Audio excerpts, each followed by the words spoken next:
Hola, muy buenas tardes, tarde-noche. Bienvenidas, bienvenidos a otra edición, otro capítulo de Voces Locales con este ciclo Mujeres en Resistencia durante la dictadura cívico-militar.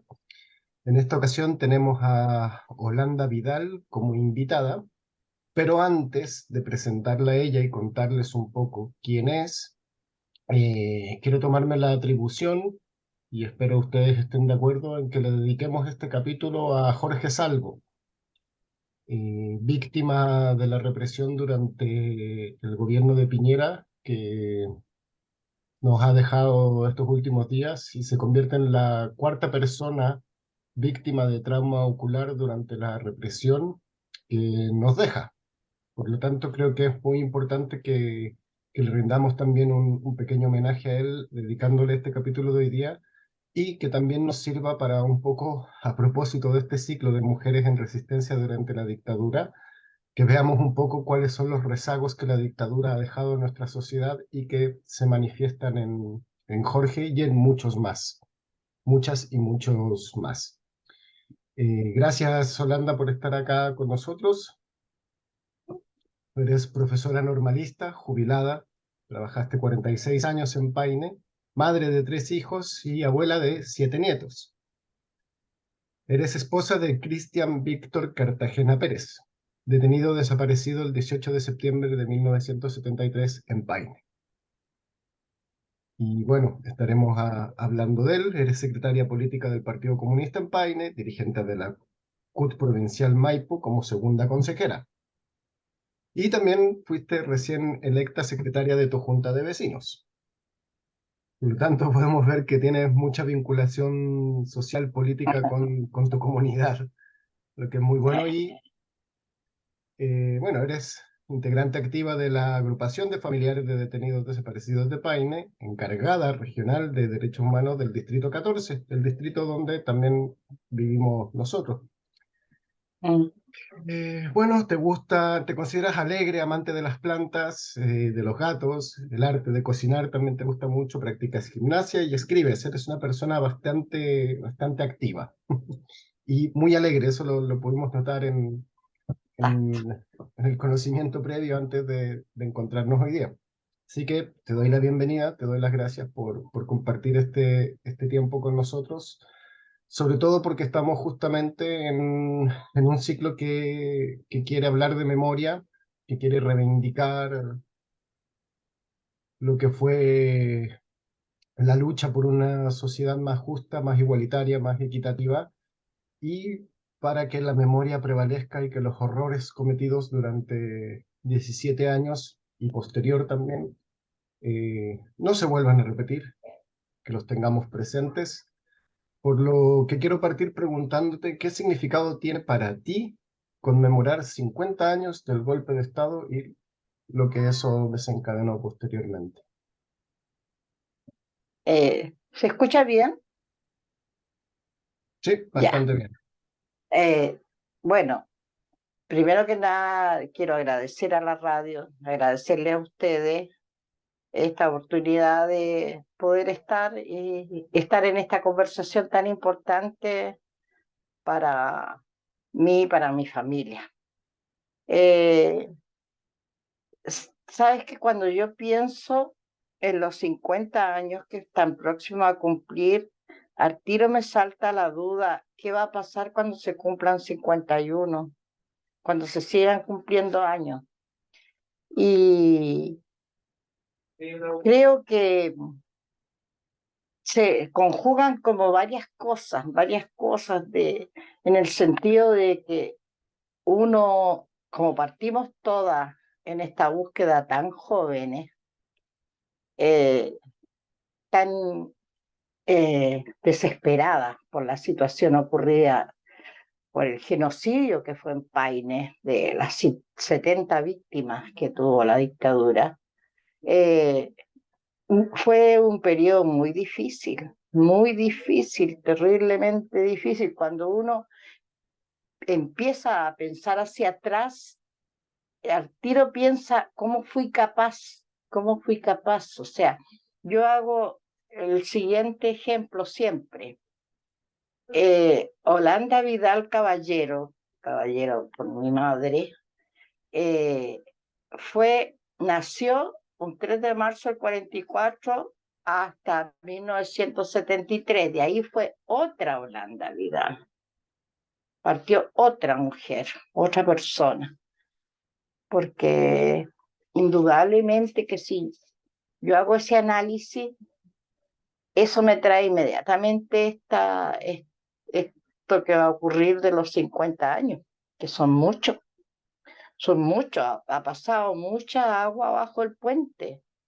Eh, la escalera de la vida, como la denomino yo, se ha bajado muchas veces. Los peldaños se han tenido que ir bajando cada vez con más intensidad. Eh, a medida que pasan los años, uno debiera pensar que para el común de la gente, hay gente que dice, ¿por qué no olvidar si ha pasado tanto tiempo? Pero para mí en lo particular y para muchos familiares es peor a medida que pasan los años, es, es más intenso el recuerdo, es más, tú empiezas a recordar cosas que estaban medias dormidas en tu conciencia y salen a la luz, salen más cosas y pasan los años y empiezan a salir más en torno a la misma figura, a la misma situación. Entonces, yo lo defino así como un caminar muy difícil, sobre todo en los primeros años, con muchas esperanzas no cumplidas por los distintos gobiernos de turno, con muchas expectativas y con deseos de seguir hasta el último momento. Por lo menos esa es mi opinión.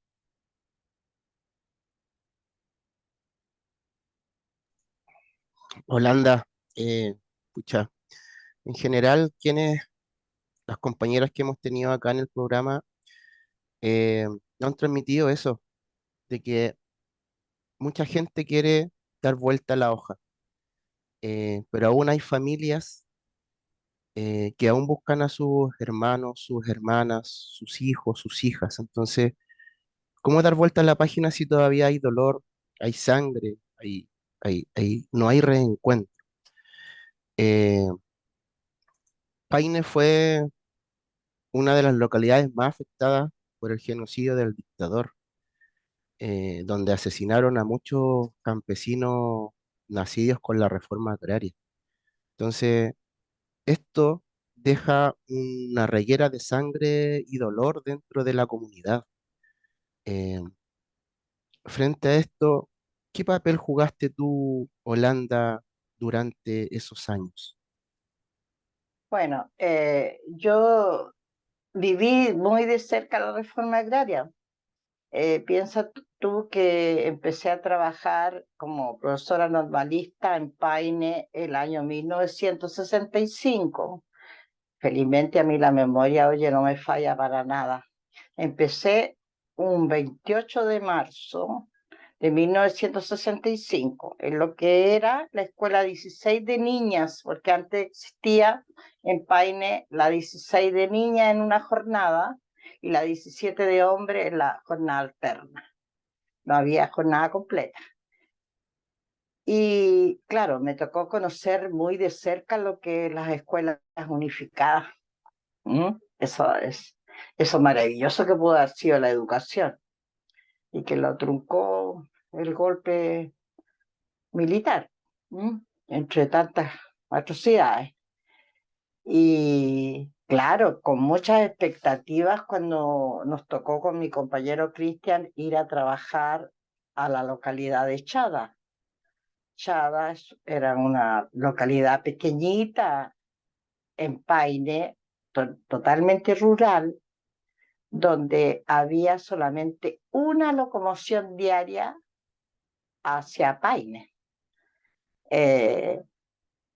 Nuestros alumnos eran hijos de campesinos que hasta el día de hoy se recuerdan cómo llegó ese matrimonio muy joven de maestros, de educadores, a la escuela número 38, bidocente de Chada. Teníamos 4 cursos combinados, primero, segundo, tercero y cuarto.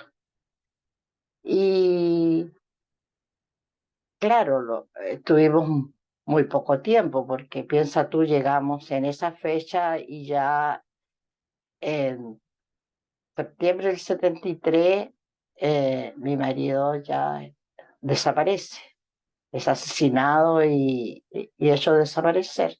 Entonces, el periodo que duró nuestra estadía como maestros fue muy linda, fue llena de riqueza, que yo atesoro en mi quehacer, en mi conciencia, el recuerdo de esos alumnos, de esos padres y apoderados, porque indudablemente no era entregar el conocimiento por el conocimiento, sino que era una enseñanza de vida, era involucrarse con la tenencia de la tierra, que debe ser para que la trabaje, y comprender cómo un asentamiento tan hermoso como este asentamiento que existía en Chada podía compartir y hacer que el derecho a la tierra fuera socializado.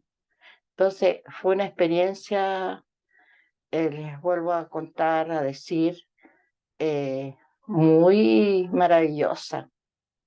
Eh, Hasta el día de hoy, yo cuando voy a la localidad de Chada, me trae el recuerdo de esos momentos vividos, ¿m? Esos momentos hermosos vividos como educadores, y los chaínos antiguos de esa localidad se recuerdan del matrimonio de profesores que llegó ahí con sus hijos muy pequeñitos a educar.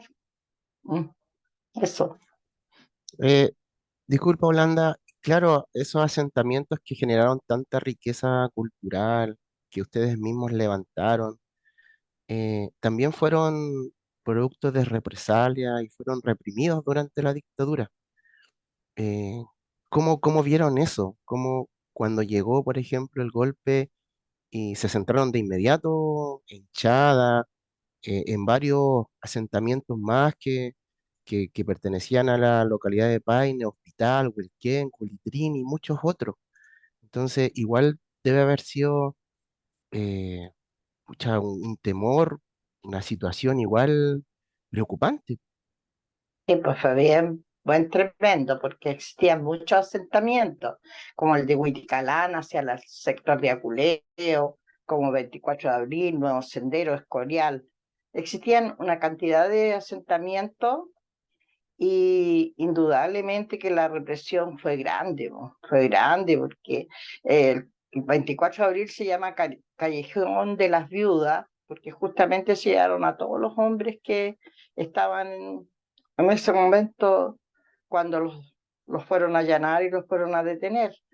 O sea, el factor de que el campesino no agachara la cabeza, no se pusiera con su chupalla con la cabeza agacha frente al patrón, fue una tremenda afrenta. ¿No?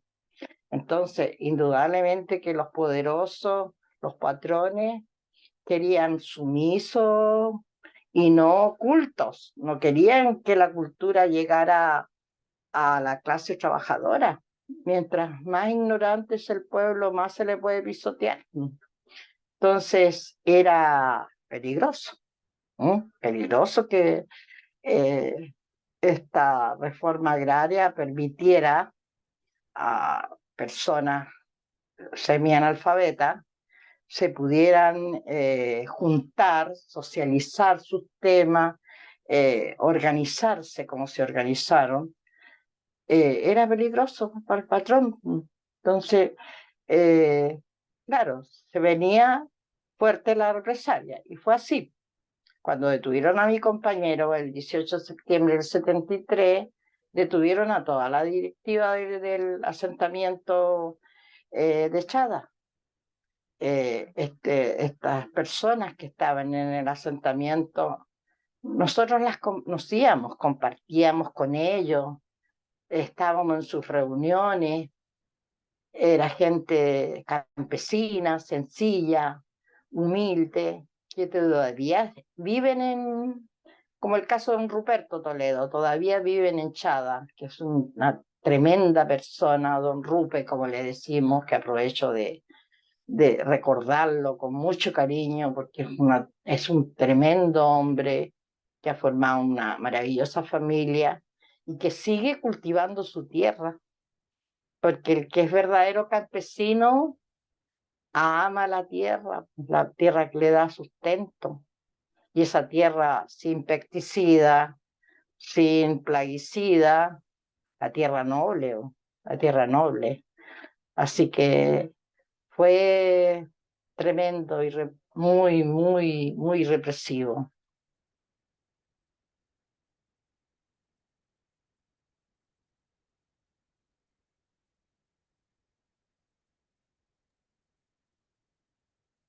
Holanda, considerando lo que nos acabas de narrar, de contar, los recuerdos también que empiezan un poco a aflorar, te quiero preguntar, quizás va a ser una pregunta demasiado íntima, ¿No? verás tú si me la quieres contestar, pero porque creo que va a ser muy, muy personal. No quiero transgredir ningún límite emocional, pero quiero preguntarte para hacer la conexión desde cómo ves desde el hoy, desde la hora, esa época, cómo la miras, pero cómo la miras siendo esposa de alguien que ya no está, que no has podido encontrar. ¿Cómo se vive con eso?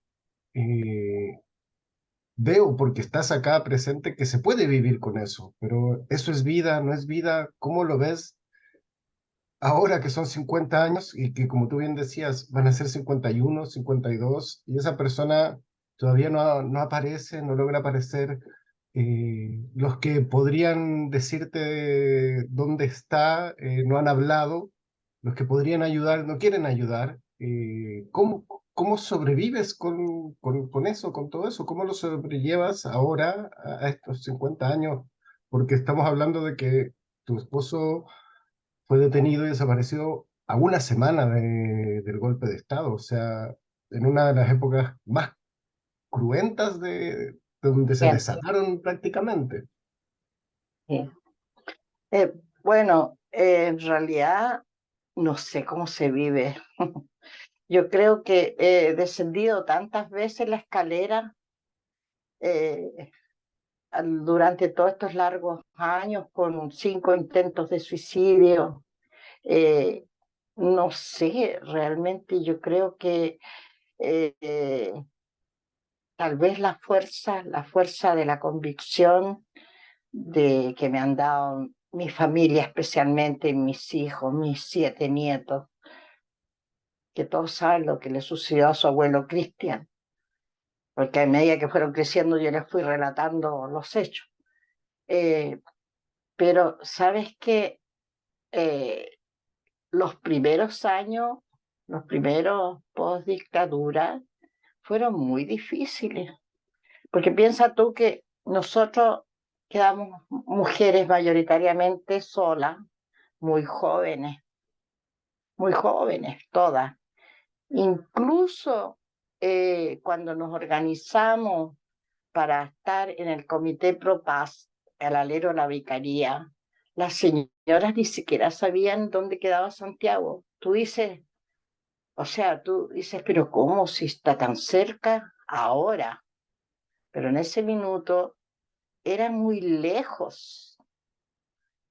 Además, los medios económicos no te ayudaban para nada. Entonces había que amarrar la pena, organizarse para llegar a la vicaría, contar tu dolor, y ahí tú empiezas a dimensionar que tu dolor se empieza a multiplicar por miles y miles de voces.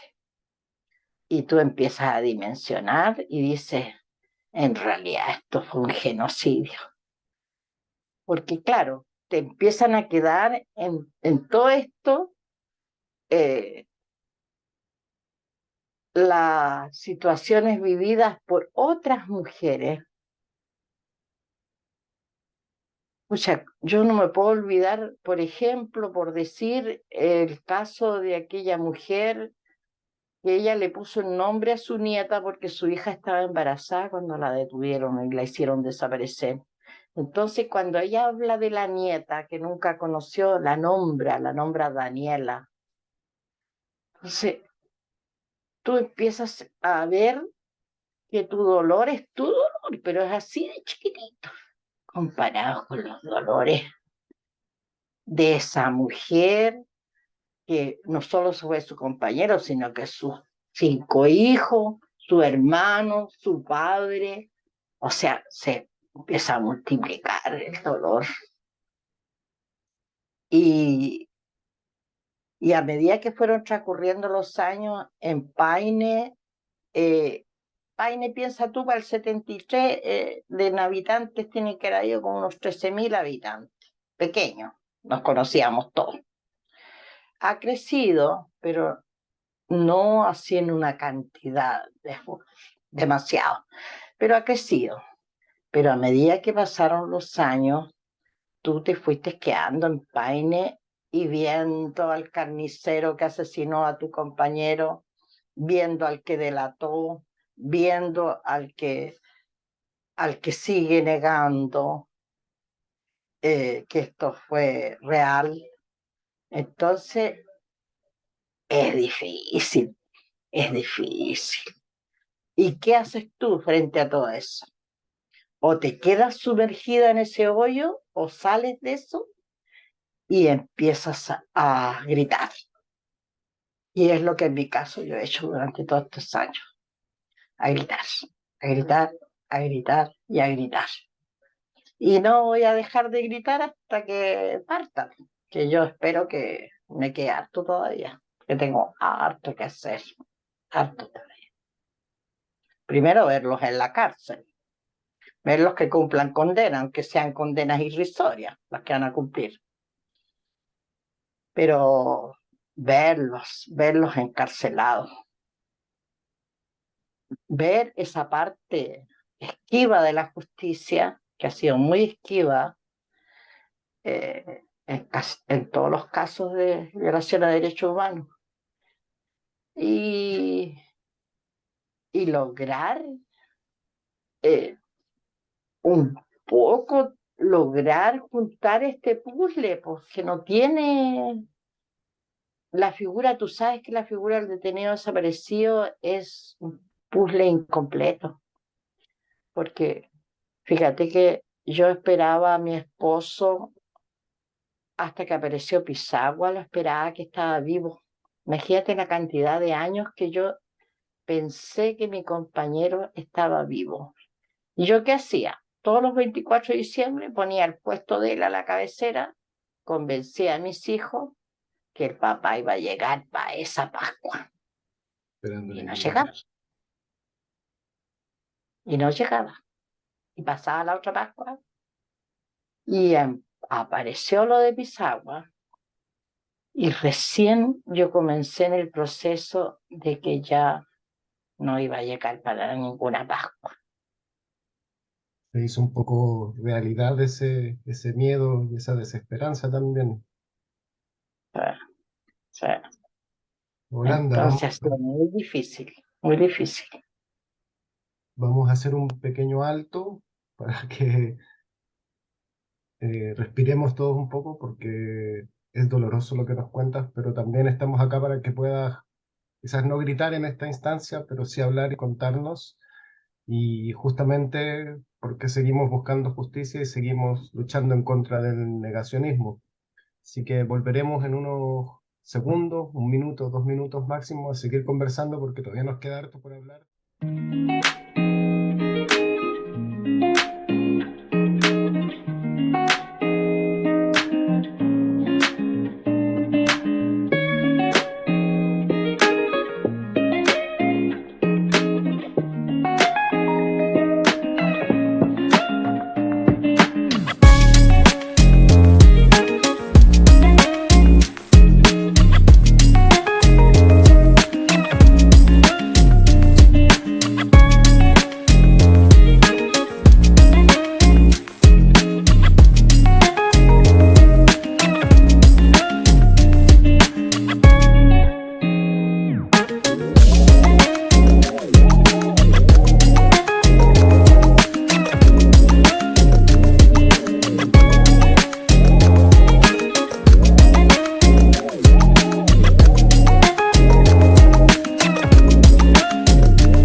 Después de respirar un par de segundos, de escuchar los dolores y esperanzas de Holanda, seguimos con esta interesante entrevista y vivencias que ha tenido durante este proceso tan oscuro nuestra invitada Holanda Vidal Caballero. Eh, Escucharte igual nos rompe el corazón y a la vez también nos da esperanza con esa valentía que tienes de seguir luchando frente al negacionismo y buscando un poco de justicia, ¿cierto? El Distrito 14 en general fue muy reprimido durante la dictadura. Tenemos casos de los hornos de Lonquén, de Paine ahora, Mm, y en general todo lo que conllevaba la reforma agraria, los campesinos y campesinas, muchos de ellos desaparecieron. Eh, sí. entonces, frente a eso, tener ese coraje, Holanda, la verdad que nos llena de satisfacción porque, Ujú. como decía anteriormente, muchos quieren dar vuelta a la hoja, pero Sí. mientras no se encuentre al último detenido desaparecido y no haya justicia, no vamos a dar vuelta a esa hoja y nuestra misión es poder seguir buscando esa justicia que antes mencionaba. Y de acuerdo a esto, Holanda, ¿cómo crees que desde allí se ha construido nuestro presente? Bueno, para construir un presente tiene que haber la totalidad de la verdad, de la justicia, los tres elementos, verdad, justicia y reparación. Eh, una, siempre se dice, un pueblo sin memoria no tiene historia. ¿Ah? Entonces, frente a lo que tú planteabas del negacionismo que se quiere instalar, no voy a nombrar personajes, pero todos sabemos de dónde viene ese querer instalar que esto no fue real, que esto ya hay que dar vuelta a la página, etcétera, etcétera. Pero es difícil, es difícil. Yo, ¿sabes qué les haría solamente a todos esos personajes que quieren instalar esta figura del negacionismo? Les diría yo, si a ellos estuviesen en el lugar nuestro, si le hubieran detenido arbitrariamente a su madre, a poner la figura de la madre, a la madre la hubieran detenido, la hubieran torturado, la hubieran violado y la hubieran hecho desaparecer. ¿Realmente estarían pensando en que hay que dar vuelta a la página y que entonces es un poco pensar qué tipo de sociedad queremos, qué tipo eh, de seres humanos estamos pensando para futuro? Eh, Cuando nosotros instalamos figuras así, es como decir, esto estuvo bien y se tuvo que hacer y démosle la razón a las dictaduras, eh, con lo terrible que ha sido. Cuando yo relato en primera persona una situación real que ocurrió y esto se multiplica por miles y miles de seres humanos que por pensar distinto, por querer un mundo distinto, fueron eliminados y hechos desaparecer. ¿De qué estamos hablando? Si tú eres de la Chile y yo soy del Colo Colo, tengo el mismo derecho a estar y pensar y plantearme, pero no voy a hacer desaparecer esta otra persona porque pensó distinto, porque creyó en una alternativa distinta. Y los proyectos de vida de esa persona, ¿dónde quedaron? Porque cada ser humano, cada persona que asesinaron, que violaron, que ultrajaron, que secuestraron y quisieron desaparecer, tenía un proyecto de vida que quedó truncada, quedó truncada totalmente, porque eran vecinos, eran seres humanos, profesionales, no profesionales, jóvenes, llenos de expectativas, en creer que era posible ese mundo. Bueno, yo todavía creo que es posible, un mundo mejor para todos, no con tantas diferencias como existe hoy día, no con ese poderoso que quiere más poder y con el humilde que no tiene nada. Yo todavía sigo creyendo. A lo mejor soy ilusa para muchos, pero sigo creyendo y me voy a morir creyendo en eso. Eso sí que estoy convencida. Y seguramente luchando por eso también, eh, que es lo que creo deberíamos hacer todos. Pero en esta conversación, Holanda, han surgido en este último minuto, 2 minutos, desde que retomamos el episodio, el capítulo, han surgido dos temas fundamentales. Por un lado, verdad, justicia y reparación, como, como trío, como pilar fundamental para recién a partir de ahí poder empezar a construir algo. Pero también estamos enfrentando tiempos violentos, ideológicamente violentos por parte de la derecha y la ultraderecha chilena, y no solo en Chile, también, ojo, en el mundo. O sea, estamos llegando al punto de creer que el nazismo era de izquierda. O sea, ese tipo de ignorancia y ridiculez estamos llegando por parte de los expertos en propagar mentiras, que son la derecha y la Ah, ultraderecha. Entonces tenemos ah, por un lado este tridente, verdad, justicia, reparación, que es un mínimo civilizatorio, o debería ser un mínimo civilizatorio para cualquier ah, sociedad. Pero por otro lado ah. nos enfrentamos a esta propagación de mentiras. ¿Cómo desde ahí podemos entender y cómo ves tú si es que hemos superado la dictadura cívico-militar? Que la respuesta esencial debería ser no, no la hemos superado, justamente porque hay personas que eh, Ah. no cumplen con este tridente y que se dedican a entorpecerlo. ¿Cómo podemos entonces, y voy a cambiar la pregunta, no, no hemos superado la dictadura cívico-militar, ¿cómo podemos superarla? ¿Debemos superarla? Vea, yo creo que eh, tiene que haber, o sea, el Estado está en deuda con nosotros, con los familiares. Ya esto es reversible, ya el daño se instaló y no hay nada que esto modifique, ni en el plano de la verdad, ni en el plano de la justicia, ni en el plano de la reparación. Ya es irreversible, vuelvo a decir, y, y el Estado está en deuda con nosotros porque de partida todavía no logramos, en el caso particular de mi compañero, todavía yo no tengo la justicia esperada. No logran los criminales irse a la cárcel. Entonces, es esquiva, porque no se puede hablar de justicia cuando es así de esquiva. Imagínate tú una persona que no tiene que comer y que roba una gallina, porque no tiene que comer.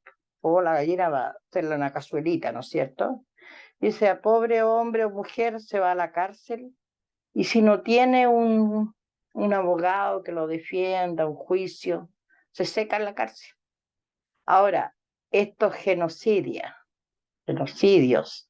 estas atrocidades que se cometieron por personas, por civiles, por militares, por carabineros, especialmente por civiles, porque eso ocurrió fuerte en Paine, resulta que están tranquilamente en sus casas. Y el caso, por ejemplo, de Magaña, del famoso sargento sanguinario Magaña, murió tranquilamente en su casa. Ningún día estuvo detenido. Y él fue el autor de la ejecución de los y tantos campesinos del 24 de abril y Escorial. Entonces, cuando tú escuchas, es una bofetada para uno este tipo de declaraciones, es un insulto. Las agrupaciones han salido a declarar y fuerte. Y no vamos a permitir, no vamos a permitir, los familiares estamos alerta, estamos siendo insultados con ese tipo de declaraciones. Es un llamado a la violencia ese tipo de declaraciones. Y las víctimas somos nosotros. Nosotros somos las víctimas. Ellos son los victimarios. Entonces, déjese de blanqueárselo, especialmente los republicanos, que yo los tengo muy cerca en Paine, con don José Antonio Caz. Y déjense de blanquearse. Si ellos son los violentistas, ellos son los que están haciendo todo llamado a la violencia. Y nosotros, las víctimas, ¿qué es lo que estamos pidiendo? Verdad completa, justicia, justicia, que se encarguen los, los agentes de justicia, los medios que existen en nuestro país, para que den cumplimiento a lo que hicieron. Tiene que ser ejemplarizadora la justicia. Si no, esto se puede volver a repetir. Si no hay una condena ejemplar donde realmente cumplan en cárcel estos mafiosos, maleantes, asesinos, porque hay que decir con su nombre y apellido. Estos no eran los viejitos que ahora quieren ser, ay, que están tan ancianos, están tan enfermos, pero en ese minuto no tuvieron ninguna piedad, nada. Y la siguen negando y siguen manteniéndose en ese silencio cómplice que han mantenido durante estos casi 50 años. Entonces, no me vengan a mí a tratar de blanquearse ni con... De allá parte el odio, no de nosotros, no de nosotros. Las víctimas hemos mantenido durante estos casi 50 años el proceso de vivir con esa angustia, de seguir viviendo, de seguir luchando, pero siempre determinando que aquí está en manos de la justicia. La justicia tiene que hacer lo suyo, pero no haciendo llamados de odio como ellos los están haciendo. Sus discursos cargados de odio, que a uno, yo prefiero cortar la televisión, no escucharlo, porque te hacen daño esos discursos cargados de odio. No, no hacen bien. Ellos nos están insultando a nosotros, a los que fuimos víctimas, vuelvo a decir, nos insultan y tienen todos los medios a su alcance, cosas que muchas veces a nosotros se nos niega. Y son las radios, como esta radio, que nos permite expresarnos. Pero ellos tienen permitido y lo hacen con tal taradura que hasta cuándo.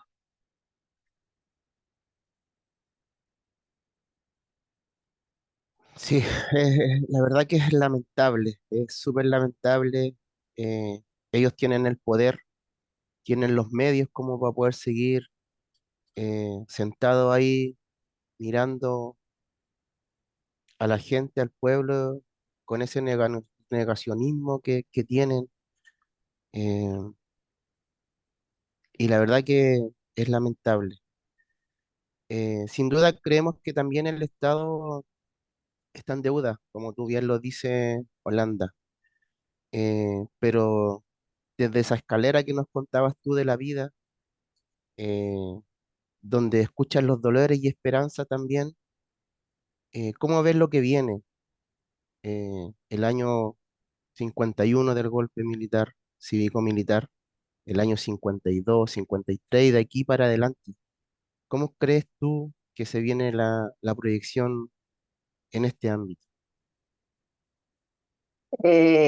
Sabes que a mí me pasa que, por un lado, yo mantengo la fuerza, la esperanza, pero como explicaba lo de la escalera, me toca bajarla mucho y muy seguido. Entonces, a lo mejor puede llegar un momento que ya de tanto bajar la escalera quede fuera de la escalera. Y eso me preocupa mucho. Y, y veo que cada vez los que nos decimos de izquierda hay más corrupción, hay más división, no hay una frente fuerte común de todos los que nos decimos defender la democracia y defender nuestros principios. Veo que hay división y lo veo en mi territorio, lo veo a nivel más grande y lo veo como país.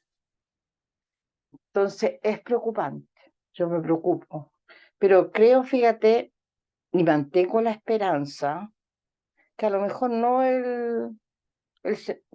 cuando se cumplan 51 años ni 52, a lo mejor van a tener que pasar muchas más décadas, muchas más, y las nuevas generaciones, tal vez, aquí la clave está en la educación. Si yo entrego a través de la educación un ramo que debiera estar en las asignaturas como ramo, no como una pincelada, no el con ir a visitar Villa Grimaldi, el Memorial de Paine, con una visita guiada que me parece bien, pero esa es una pincelada. Aquí el gobierno debiera, en planes y programas, como asignatura obligatoria, el tema derechos humanos, para que se diera cumplimiento como una asignatura más a ese tema, porque indudablemente está, tú, latente de parte, que todos lo sabemos, de parte de la derecha especialmente y de la ultraderecha, que es la más peligrosa, no solo en nuestro país, sino que en el mundo, de que esto se puede volver a repetir. ¿Mm? Entonces, yo lo miro con mucha preocupación, pero a la vez con esperanza de proyección. Yo estoy próxima a cumplir los 80 años, aunque no se me notan para nada, pero estoy próxima a cumplirlo. Y si yo proyecto esto pensando, quiero vivir harto, quiero vivir bien harto, pero va a llegar un momento que voy a partir y lo veo como lejano en el sentido que van a ser las nuevas generaciones que ya el chip va a cambiar, pero va a pasar mucha agua bajo el puente, porque como se está viendo la sociedad en su conjunto, la veo eh, muy, muy dividida, especialmente dividida y con mucha corrupción. Entonces, tú dices, ¿cómo inclinarse, cómo mantenerse en esta cosa de sumergirse? Si esto está dando resultados y cada vez se va abriendo más, se están destapando más cosas y se está descubriendo más. Y llega un momento que tú dices, bueno, juzgamos al que está al frente, en la vereda al frente, y resulta que estamos viendo que acá también salpicando la corrupción. ¿Mm?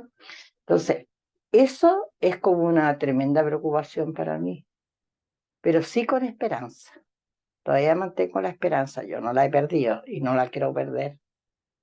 Sí. Y con esa misma esperanza, Holanda, ¿cómo crees tú, habiendo sido profesora normalista, ya nos contabas también tu experiencia como profesora, ¿cómo, cómo se educa a alguien que ve un video en TikTok, por ejemplo, diciendo que Chile se tiene que salir de los derechos humanos? que Chile se tiene que salir de la ONU, que está dispuesto a ceder sus derechos con tal de que venga una figura autoritaria a traer seguridad, porque ya le metieron en la cabeza el miedo y muchas otras cosas más. ¿Y cómo educamos a esas nuevas generaciones para que podamos sostener esa esperanza? ¿Cómo se podría hacer? A veces pareciera que no es posible. Es una tremenda tarea y difícil tarea, pero yo te tengo que decir que los primeros educadores son la madre y el padre. Por ahí parte la educación. No nos olvidemos que nosotros los educadores somos el segundo eslabón. Primero está la escuela en el hogar, con el padre y con la madre.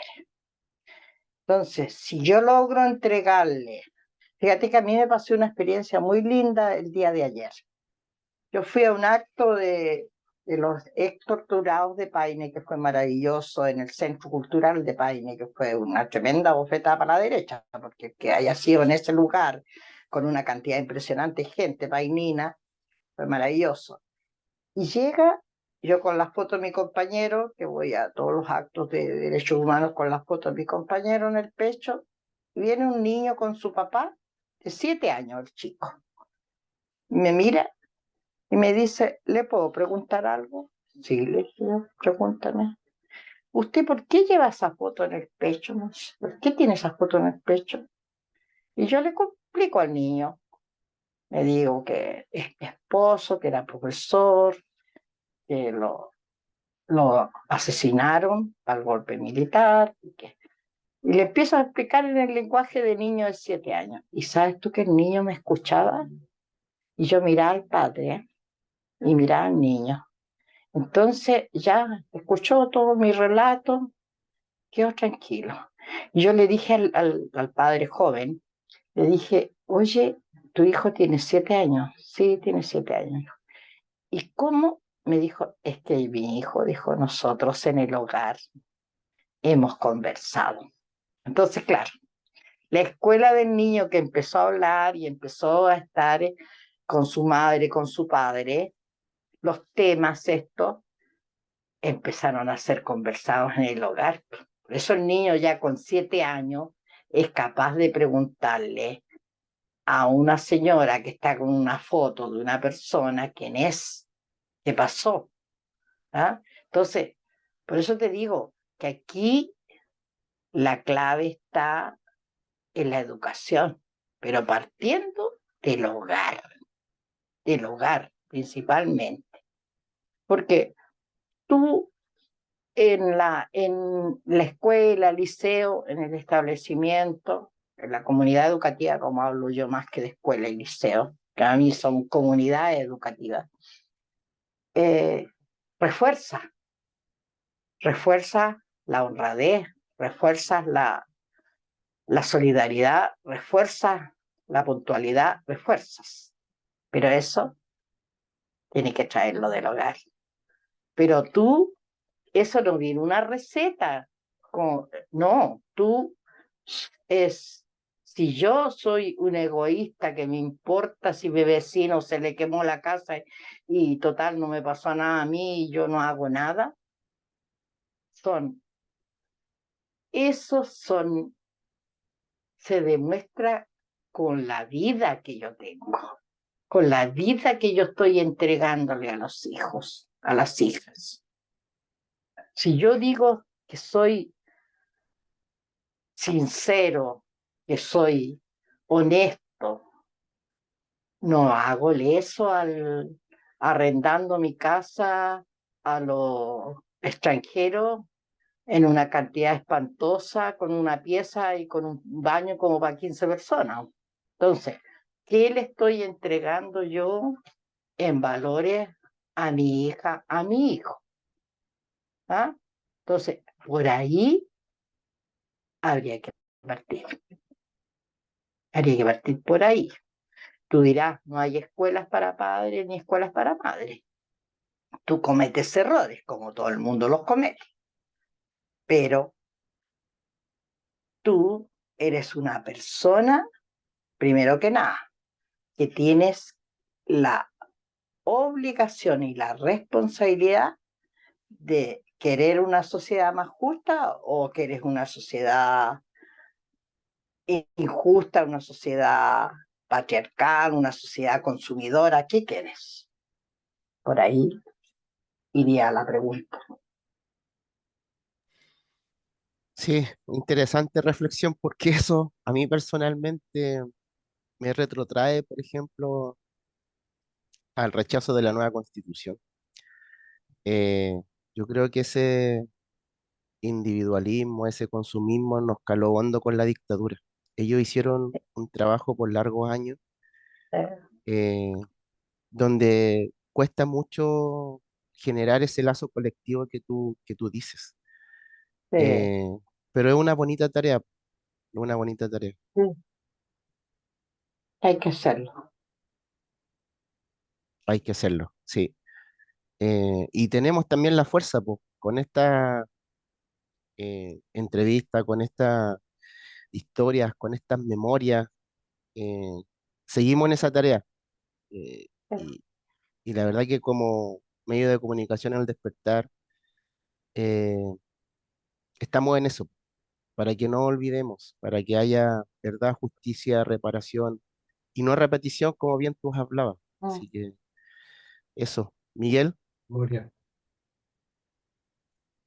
memoria, sí, memoria. Queremos dar las gracias, Holanda, por haber aceptado nuestra Gracias a invitación, ustedes. por compartir este momento, tu experiencia de vida, tus dolores y tus esperanzas. O sea, no hay palabras para darte las gracias realmente. Mm, Eh, sí tratamos de poner este granito de arena, no tanto para nosotros mismos, sino justamente pensando en que esto pueda ser conservado, que alguien lo vea a mm, futuro, recuerde y continúe en esta lucha y sobre todo en tiempos complejos, cuando se eh, quieren instalar falsedades y medias verdades y acomodarlas también a un discurso bastante cómodo que la clase política se encargó de mantener en pos de una sociedad más endeudada mm, y más lastimada también emocionalmente por otros factores y que trataron de encubrir esto, de justamente hacernos creer que había que dar vuelta a la página y seguir hacia adelante, mm, pero no podemos seguir hacia adelante si no miramos hacia atrás. exacto. Que muchas gracias. Gracias a ustedes. Eh, es- Esperemos que consigas esa anhelada justicia, si no será acá Es en la lo que estoy tierra, en esperando. el lugar donde cada uno crea, en base a lo que cada uno crea. Muchas gracias, Holanda. Gracias, Richard. Gracias a ustedes. Gracias, Holanda, muchas Que gracias. estén muy, Mm. muy bien.